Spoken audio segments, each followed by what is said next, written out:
All right. Well, good morning. I'm very happy to be here. I remember a few weeks ago I was asked to come and join you and to talk. And since then I've been, what am I supposed to talk about? It was never kind of made clear, so I'm just going to kind of use this as an opportunity to, introduce myself in a more personal way and to allow you to have a chance to kind of pick my brain a little bit, so that you kind of get a sense of who I am, and I get a better sense of what the group is all about. As I was joining you for the prayer, I got caught up when it said women, because I was saying it, and I had to stop for a second and contemplate that. But Mary hears our prayers and understands, certainly. So since we've done some trivia, I thought I'd start out with a little bit.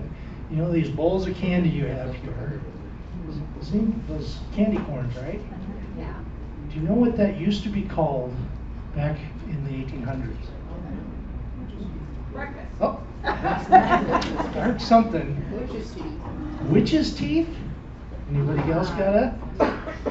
I hadn't heard that one. But it was called chicken feed. Oh, Chicken feed.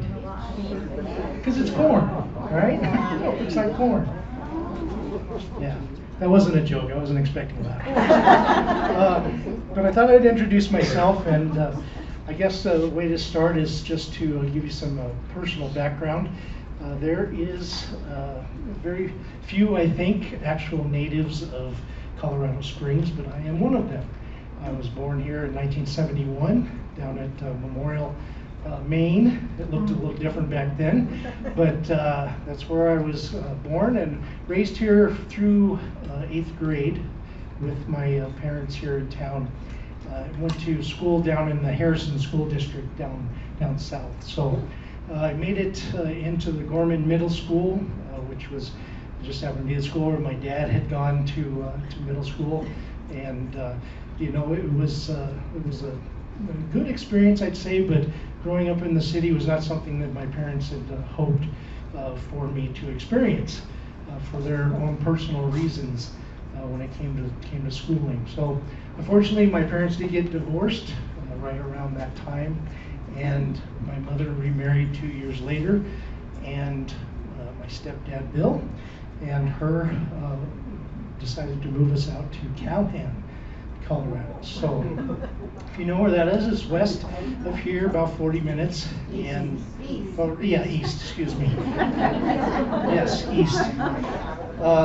And it was a wonderful experience for me. My class size went from about 400 down to 22. So it was a very wonderful experience because the teachers were very involved with our lives. It was a time when the whole community kind of was raising children at the same time, right? You had help in the community to make sure kids weren't doing things they shouldn't be doing, and so it was a lot of fun. Grew up in that environment, got to ride horses, do 4-H kind of things, and all that. It was also around that time that my mother, who had this wonderful musical desire from her childhood for her children to play the accordion. So that's what I did. So from about 11 years old until I was a young adult, I played the accordion privately and professionally in some places, and it was a lot of fun. I really enjoyed it. This is kind of a tangent. I don't play anymore. Not because I don't like getting asked, but I ended up getting some carpal tunnel, and every time I played, it was very painful, and it would kind of sadden me that I had to let that part of my life go. But anyway, that's gone now. So I grew up in Calhoun, graduated from Calhoun, and went to college at the Colorado School of Mines. I went up there on scholarship to study chemical engineering, and that's what I did for 3 years into my junior year. And I experienced something for the first time in my life, that a close family member had passed.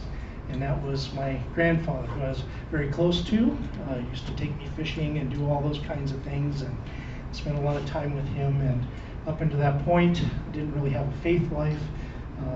We were nominally Catholic, I guess you could say. We went to church on Sunday if it didn't interfere with something else, kind of a thing. So didn't really have a faith life to call upon, no prayer life. My grandfather died, and I entered into a very kind of a despair, because it was death, and I didn't know how to think about it, approach it. And so that struggle with my grandfather's death, which came unexpectedly because of some cancer that was undiagnosed. It was a time of just beginning to think about the world and what life is all about and those kinds of things. So I pulled out of school, and during that time I was just kind of reflecting on what to do with my life. And I decided that I needed to do something, and so I went to culinary school. Right, so I went to the culinary school, and I studied there through culinary school, and became a chef. Worked at a couple of restaurants here in town, and enjoyed that part of my life. I thought I was going to be Gordon Ramsay. You know who that is, right? I mean, he's got some nice cars. He's got the big houses and restaurants all over the place. And I thought that if you just went into cooking, you could achieve that, but that's very rare. It's a rare thing to get to that kind of level in almost any industry. You think about it.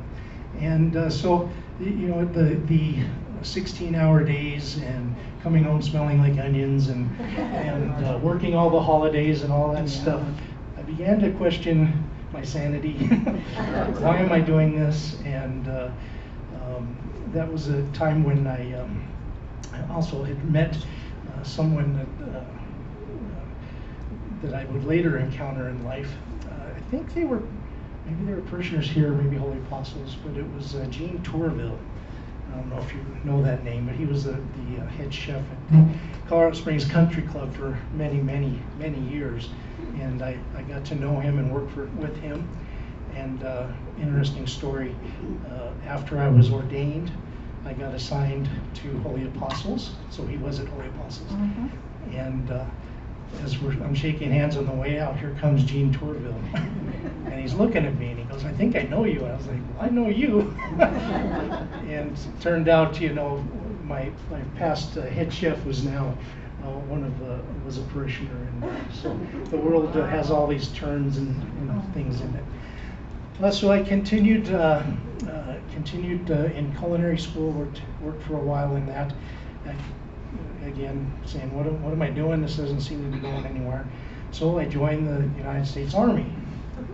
This was it wasn't out of, what am I trying to say? Like it was always kind of in the back of my mind. And the only reason is that my grandfather was in the Army, my dad was in the Army, my uncles were in the Army during Vietnam, and so there was that culture in the family that I was familiar with and wasn't afraid of or anything like that. So I joined, and when I got into the Army, it was really, I look back at it now, as very providential, because it exposed me to so many great places and people and experiences outside of Colorado Springs, which I had never really been too far away.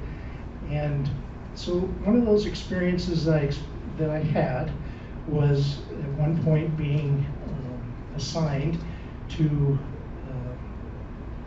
it's called the Multinational Force of Observers in the Sinai Desert in Egypt.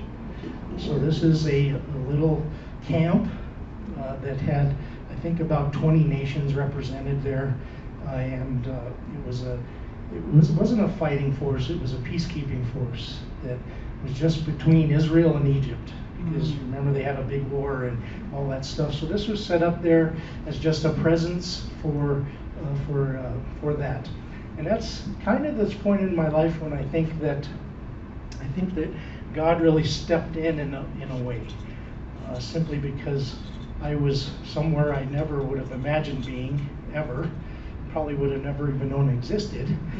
And all of a sudden I was experiencing things that were challenging to me in a lot of ways about how I was living my life and things like that. And the reason was, when I was in the desert, one part of my job was to go to Tel Aviv. And so to get from the Sinai Desert to where this is, and to drive up through the West Bank and all the way up to Tel Aviv and work at the embassy, you see a lot on that road.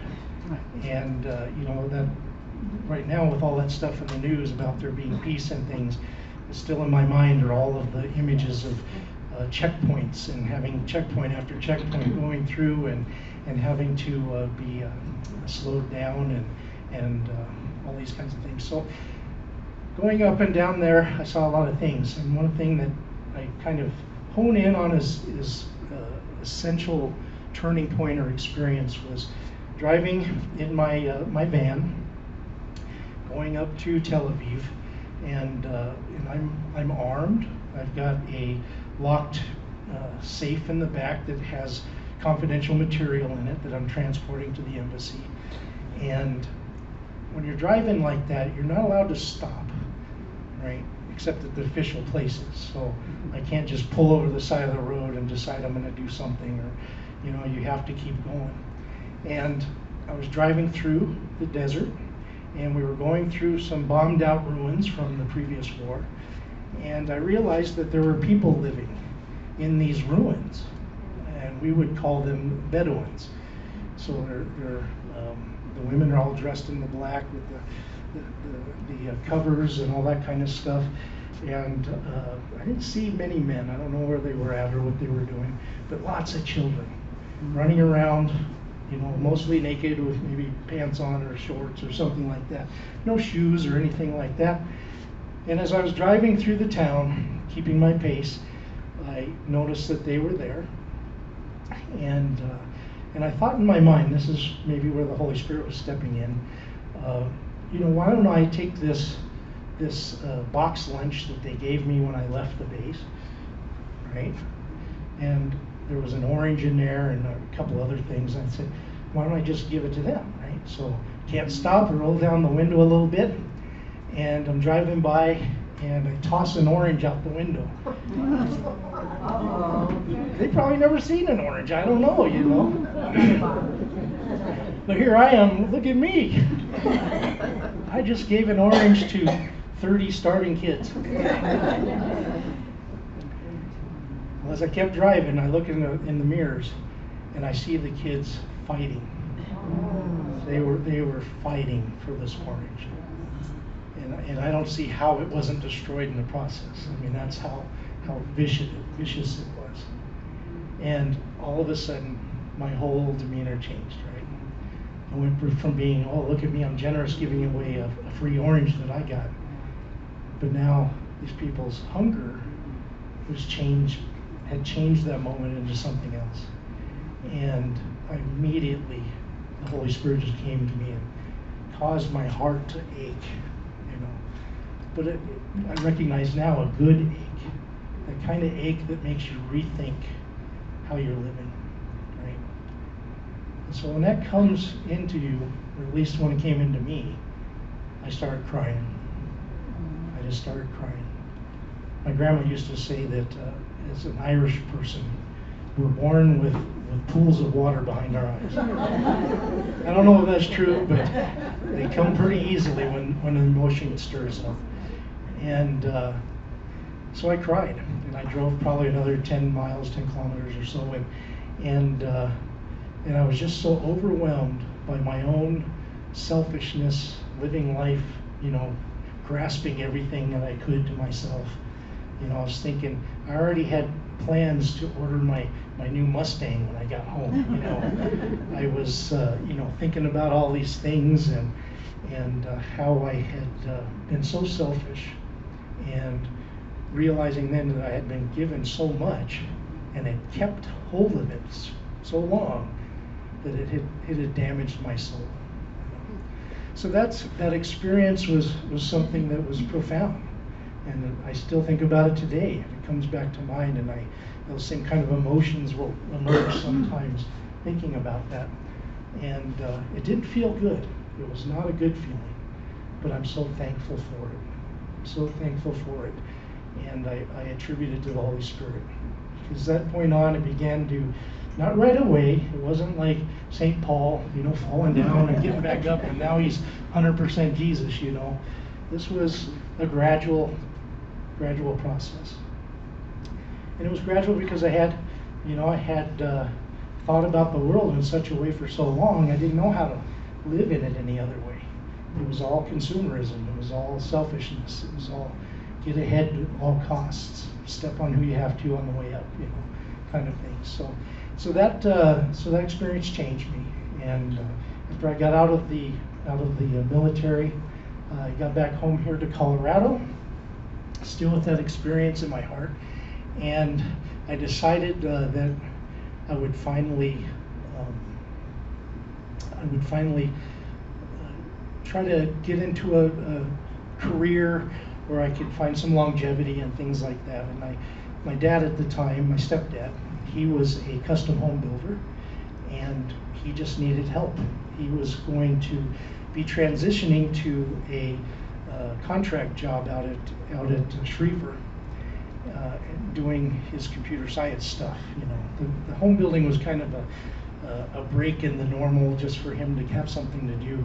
But he had all these houses that were in various states of construction, and so I took that on so he could go work at Schriever. And we finished those houses, and I got close with his architect, and an older gentleman who, when I met him, worked alone in a small room. He had the kind of, as you can imagine, an architect drawing pencil drawings, on that big slant table, right, with the rulers and all that. He was old school, and there's nothing wrong with that at all. He did wonderful work. The problem is he couldn't do very fast work, right? And I walked in and was talking with one day, and I looked over and I saw a brand new computer in a box and a bunch of AutoCAD software unopened, sitting there. And I go, "What's that for?" And he goes, "Well, about last year I thought I was going to learn AutoCAD and start doing it there." He said, "I'm just too old. I can't." And I said, "Hey, I know AutoCAD." Back when I was at the School of Mines, they taught us how to use AutoCAD for doing molecular structures and things like that. So I hadn't used it for drawing houses, but it's still just lines and circles and things. So I said, I know it. Let me poke around in there. So I did, and after about 3 months, getting comfortable with the software and looking at that, he invited me to work with him. And from that day on, for about 4 years, I did custom home design. After those other houses were finished, because the building side of it is a lot of headache, but designing it seemed to be a much happier place for me. So I designed custom homes. We did them all over Colorado Springs. We have some in California, up in Alaska. We've got to where we could be as productive as we could be, simply because in the time it took him to draw a set of plans, which was usually about 3 months, I could do one in about 3 days, just because of the technology. So we got really proficient, became very good friends, became part of the company, and we did that. It was very successful, and I would have been very happy, except for the hole in my heart still from the trip in Egypt, and again, questioning my life, because here I was again trying to embrace those things about success and money and all those kinds of things. I did buy my Mustang. It didn't help with the girls, it didn't. It was, you have these visions, like you have this and then they, but it wasn't really like that. It was more of, after a while going, what am I doing? Remember what I experienced. And so I came down, my grandmother, Winnie, was still alive. I think some people know, you knew Winnie, right? I think my grandma Winnie, did you know her? My brain is like a... Okay, well you did. You just don't remember. Because, you know, it's the same kind of time period that we're talking about. And she was Monsignor Slattery's secretary, assistant. Yes. Okay, there it is. It came back. She was Monsignor Slattery's assistant at Corpus Christi. Yes. For many years. And she used to, I love my grandma. She prayed me into the priesthood. But she had this wonderful sense of humor and smile that was always with her. And she used to love to joke when Monsignor was there. We were just Father Slattery at the time. Yeah. And the phone would ring and she'd pick it up and she'd say, "This is Mrs. Slattery, how can I help you?" And so Father would go, "Stop answering like that." He says, "Then I have to explain everything." But it was a lot of fun. Monsignor Slattery and I, we've had enough conversations to believe that we probably were related through my grandma's side of the family. But he passed before we could kind of nail that down. But I'm pretty sure. And I always tell people, you could tell. Anybody remember Monsignor Slattery? Yes. Right? Of course you do, right? I say we have to be related because we look so much alike. You know, he's this tall string bean, and I'm more in the sweet potato realm. That was my joke of how we knew each other. But where was I? I got off on something. No, it's good. What's that? It's good. You remember? You had your Mustang. Oh yeah. Oh, that's right. So that hole in my heart was pulling, and I decided that I was going to go down to Corpus Christi and finish my initiation in the church. So I had been baptized, but my confirmation when I was younger got off track, so it never happened. So I approached them and started the process of being confirmed. And that was a wonderful experience, but learning some things and kind of getting back into the life, or really for the first time getting really into the life of the church. But it was the experience of serving others that really began to be the core of the transformation. So while I was there going through the process, I volunteered through the church to be a driver of one of the Silver Key vans. Is Silver Key still going? I don't know. Yeah. So all I would do is drive around and pick up the, usually elderly folks or people who needed extra help, take them to the grocery store or whatever, and bring them home, make sure everything was okay.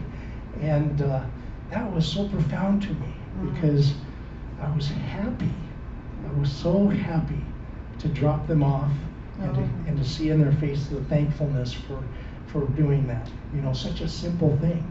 I was just driving around. It wasn't like a miracle or anything, but that I would do that. So I did that for a couple of years, and I began to think, and again, this is where the Holy Spirit gets into our lives and starts picking at us a little bit. I was like, if I'm this happy just doing this, maybe I should be doing something more. Maybe there's something else I could be doing. And so those questions started arising, and it was around that time when I was talking with my grandmother, who was walking with me through that process, and she said to me, "I've always known you're going to be a priest." I was like, "Grandma, you know me. There's no priest here, But I was her first grandchild, and the oldest grandchild, so she had this affinity, I guess you could say. She'd always called me number one grandson, and I always made sure the other cousins knew that. Knew that was the name, But it was, just something that I just kind of went, whatever, And sure enough, over time, when that seed is planted, it just kind of grows slowly, and started becoming better friends with a lot of the priests in the diocese, just through being at things, and talking with them. And some of the people I met early on were like Father Brad, Father Frank, Father Gus Stewart.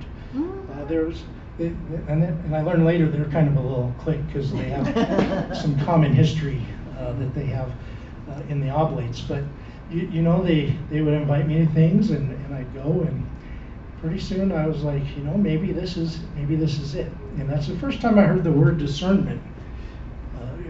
That's not a word that we kind of use in the secular world very often. The discernment, what that meant. Because I thought if you said, maybe I could be a priest, that meant that you're supposed to be a priest. Like you go into it and you just go through and you become that out in the end. But discernment's not that at all. It's just asking the question with an open heart, right? Could I be a priest? And the more I began to pray about that and think about that, I finally decided that I could at least let that question be asked and see what happens. Very, very profound time in my life, but I had this thing about the joy I felt at serving in such a simple way. What would it be like if I gave more? You know? And so that became the reflection, and I decided to approach one of the priests and asked him what I needed to do. And so I did that. And they said, we'll take care of it, and we'll let you know what to do. I was like, because that's a huge, huge step in vocation. It's even just getting up the courage to say, let's go, you know, try and do it.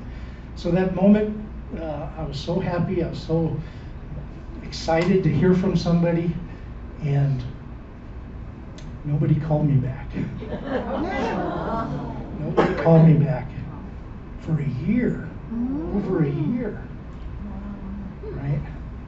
And by that time in my mind, it was like, well, I have my answer, right? So I was pretty much moving on with life, trying to build up the company and all that kind of thing. And out of the blue, after about I think 12 or 13 months,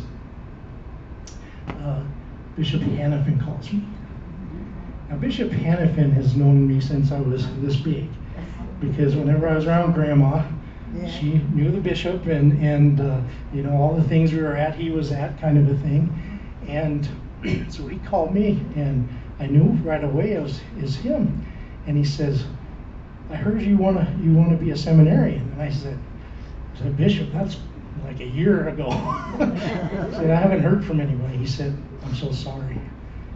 For some reason it fell through the cracks, and they had some transitioning vocation directors and all this kind of stuff. And he said, do you still want to go?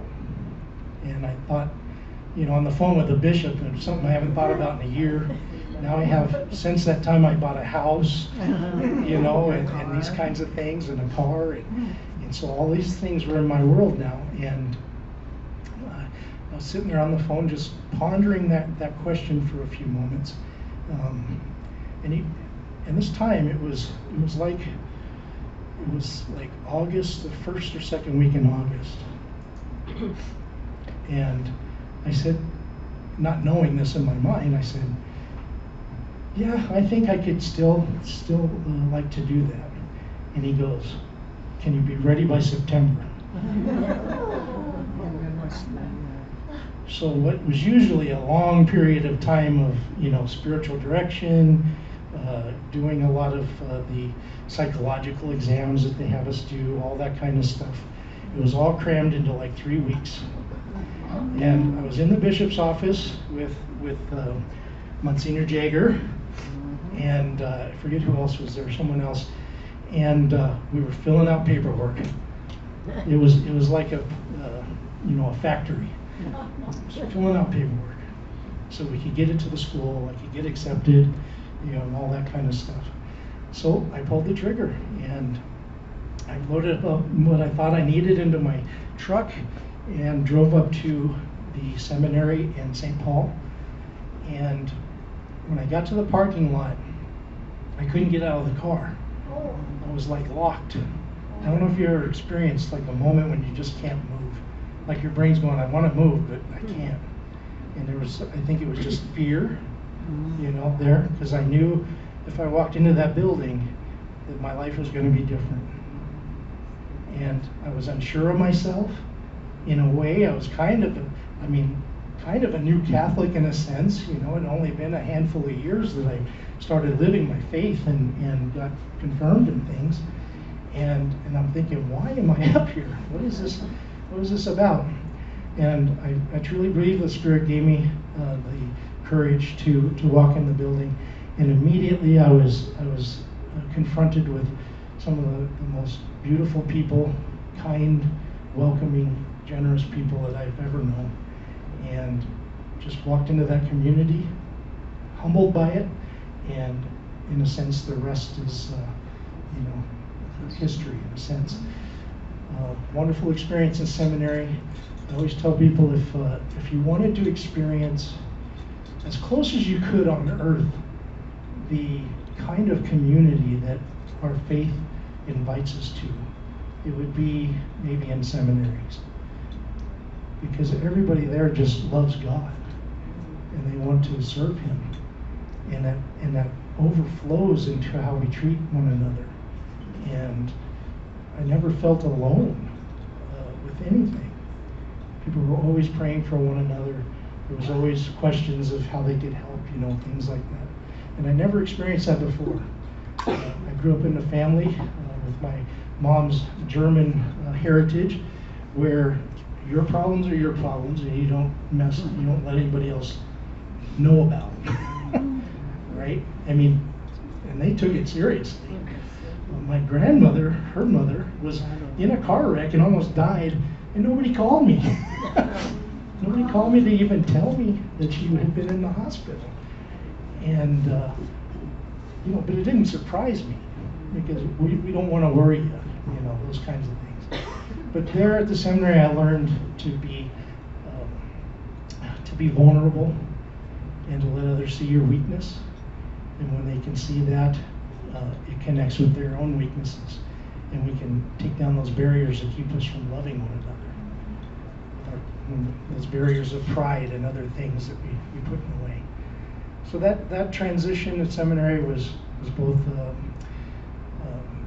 both academic. I learned so much about the church, but every step of the way, just seeing how beautiful the church is, the way that God wants it to be.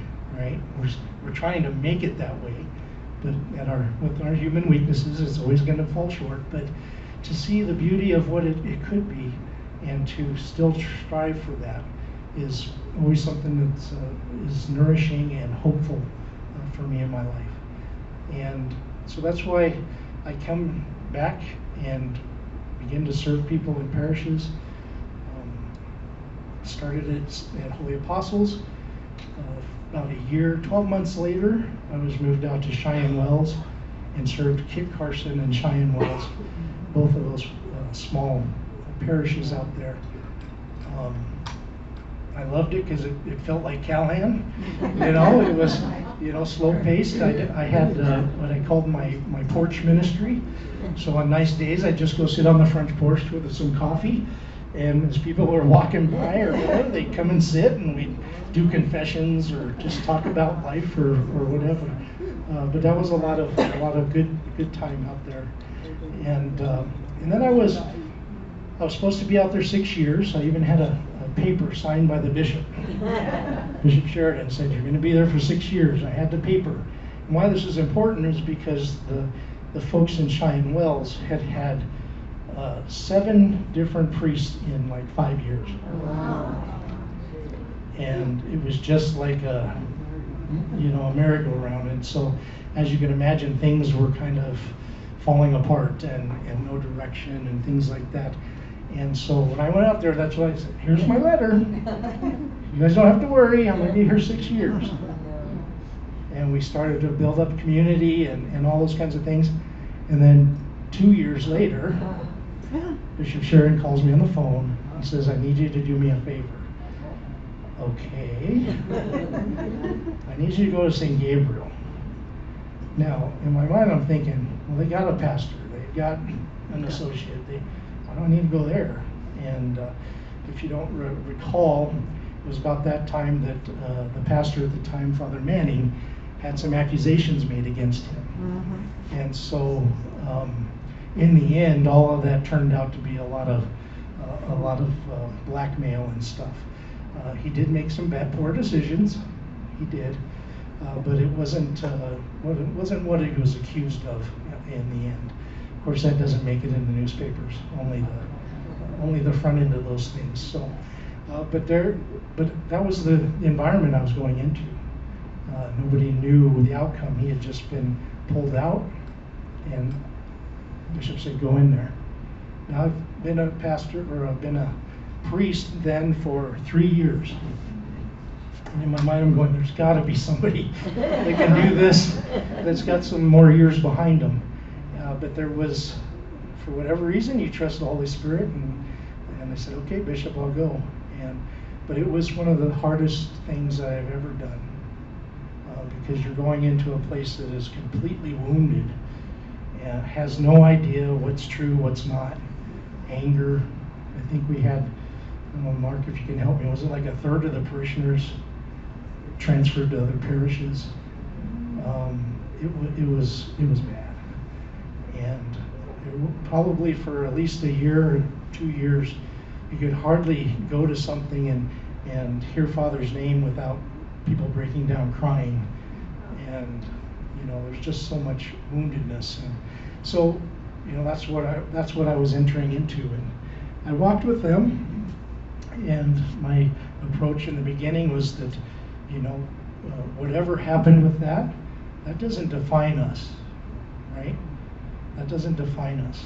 And I said, I think we need to show the world that who we really are. And the whole thing was about, instead of us being, huddled up and protective of our stuff, and the outside world going, I don't know what goes on in there. I really wanted the parish to be present in the community, be open. The doors are open, people can come in, and to have it be that we're not gonna let others tell us who we are. We're gonna show the world who we are. And that kind of attitude, I think a lot of people embraced. We ended up starting off early with the Briarfest kind of thing.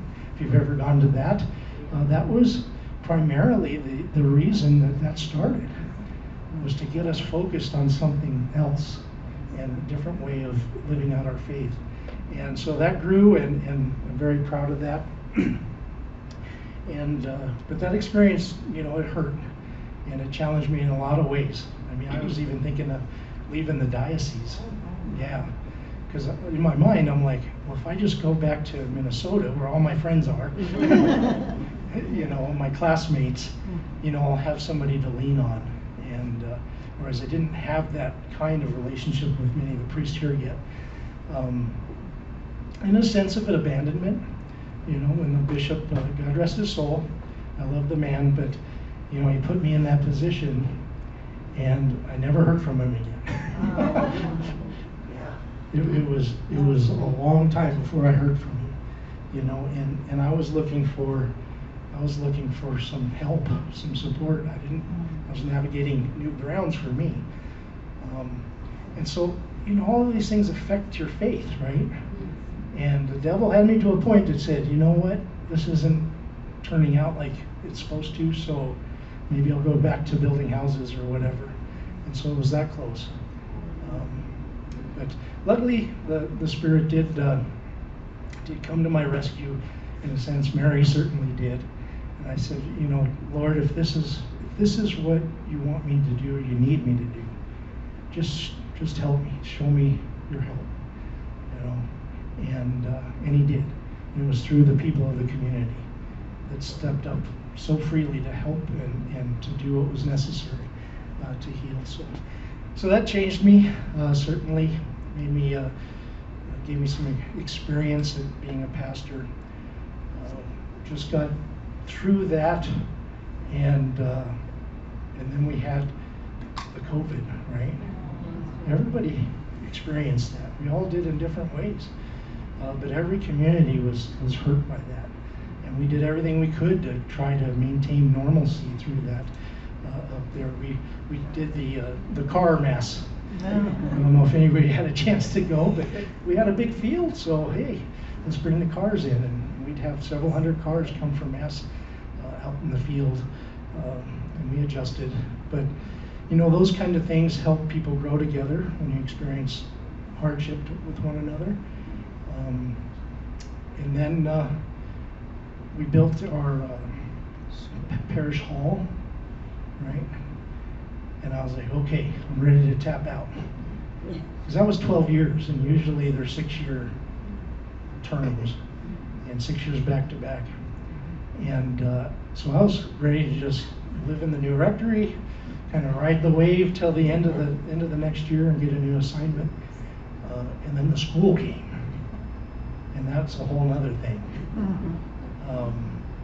You know, to be in a position where you're managing, you know, $30 million worth of construction is, if I didn't know the things I knew or had the experience, I think it would have been really hard. But you know, we made it through it, and I think the Lord just put me there and put the people around me there for that purpose, to get it done. And so now I'm here. You know, so I just want you to know that this is, I'm so happy as a priest. I mean, I really am. There are difficulties, there's ups and downs, but there's always been the Holy Spirit somewhere there to help lift up the spirit, to get through, and a lot of that comes through others. So I'm so happy to meet you and to have a chance to talk about myself a little bit. Maybe you know too much now. That's okay. So maybe now we could just move into some questions, or do we have time for that? I don't know. We have about 10 minutes. 10 minutes. There we go. Here's one over here. I have two. Can you tell me your name when you ask? Oh, my name's Olga. Olga, yes. Yes.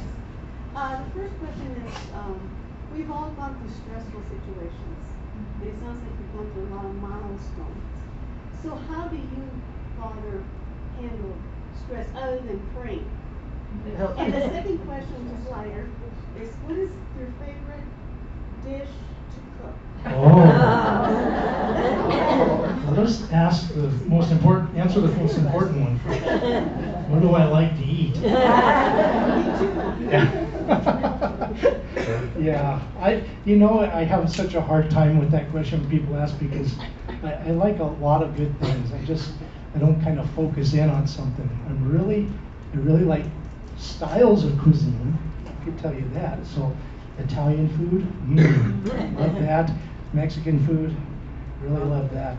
If there was the top two, that my last meal would come out of those categories. Anything with lots of cheese, you know, those kinds of things. But I really do like a whole range of stuff. And then the other question was, how do I deal with stress other than prayer? Okay. Whew. Well, if prayer is certainly, you know, part of it for everyone, I think, I hope. But it is also having good people of faith around you that you can talk to, right? I mean, I'm talking about confidants that are people of faith that can help you remember the hope that Jesus has for us, right? If there's nobody to tell you that when you need to hear it, it can be rough. And so building up those faith relationships with people around us is I mean, that's the apostles. They got through what they got through because they supported one another and shared their faith with one another. And so I've done that in a way. You don't need 50, 100 people. What you need is 4 or 5, right? And those are the ones that you entrust yourself to. And if you do that, get those people together. Make sure you share a commitment to confidence, right? That what we talk about, nobody else is going to hear.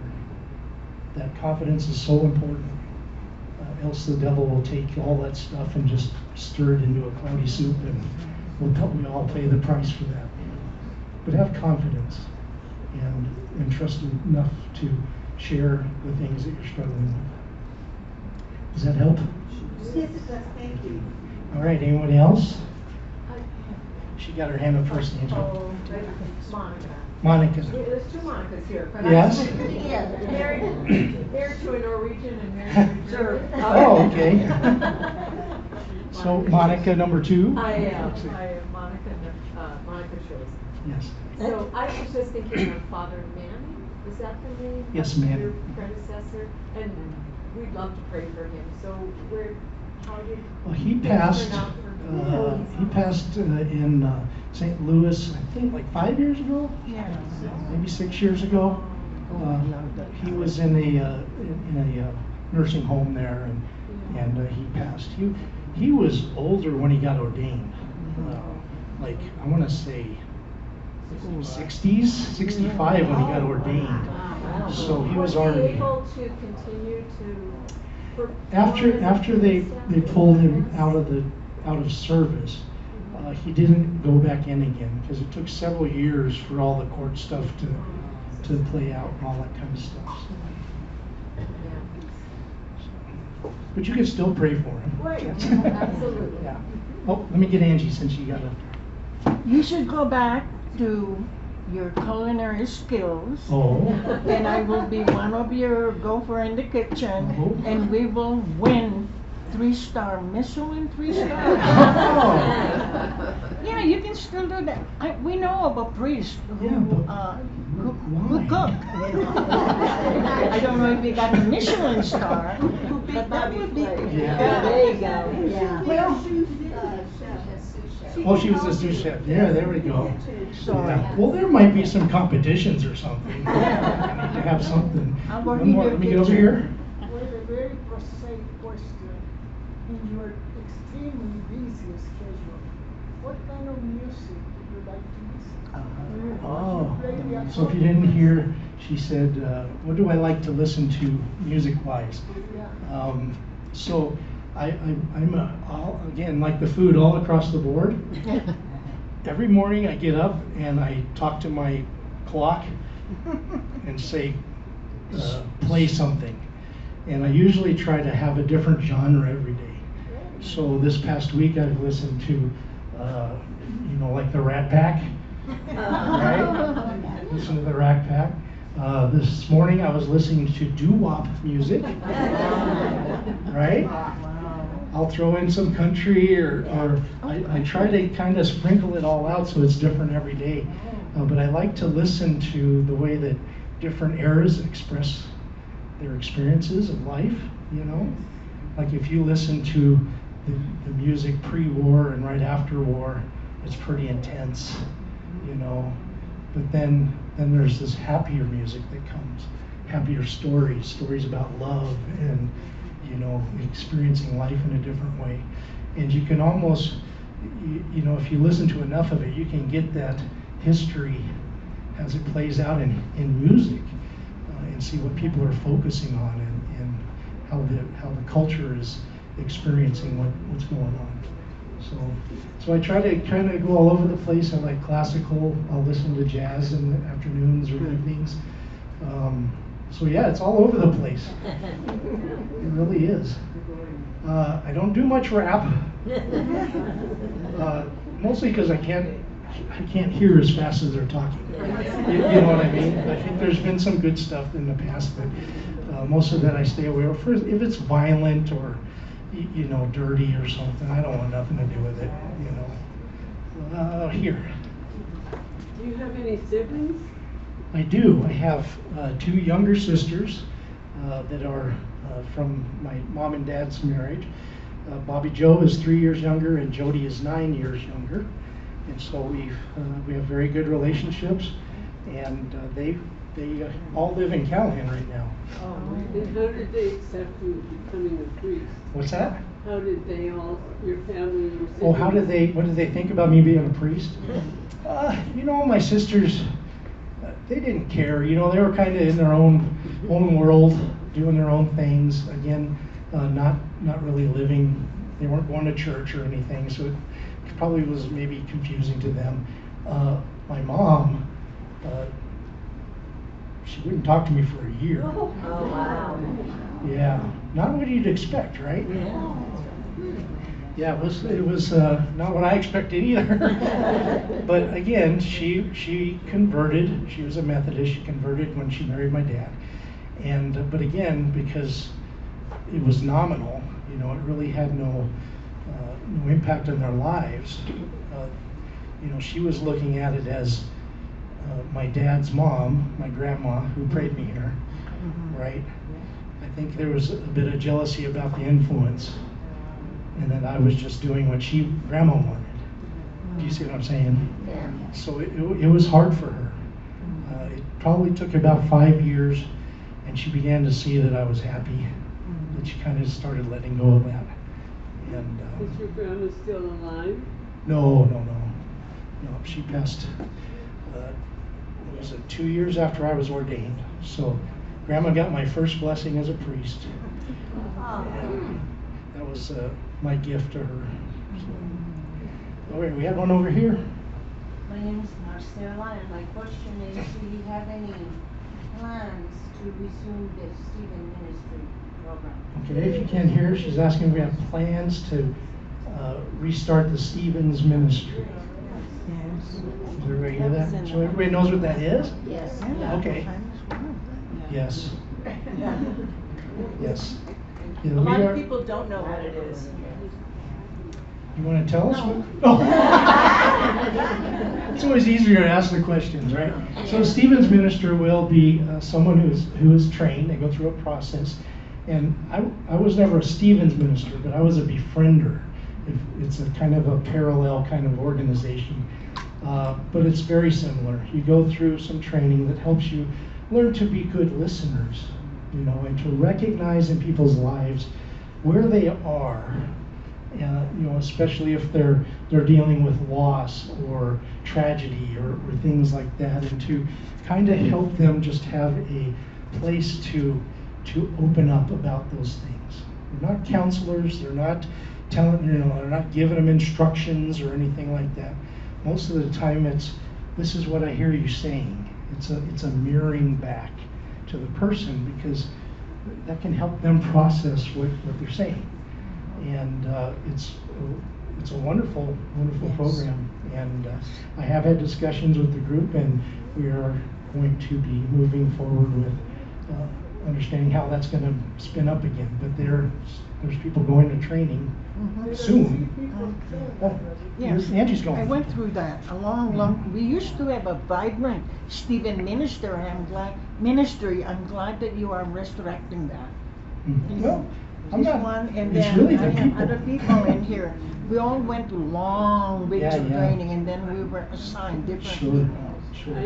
I took it, and I, you know, in the prison ministry, I Right. have been able to utilize that training that I have had Sure. a lot. I think it's done. I guess I'm done because the battery died.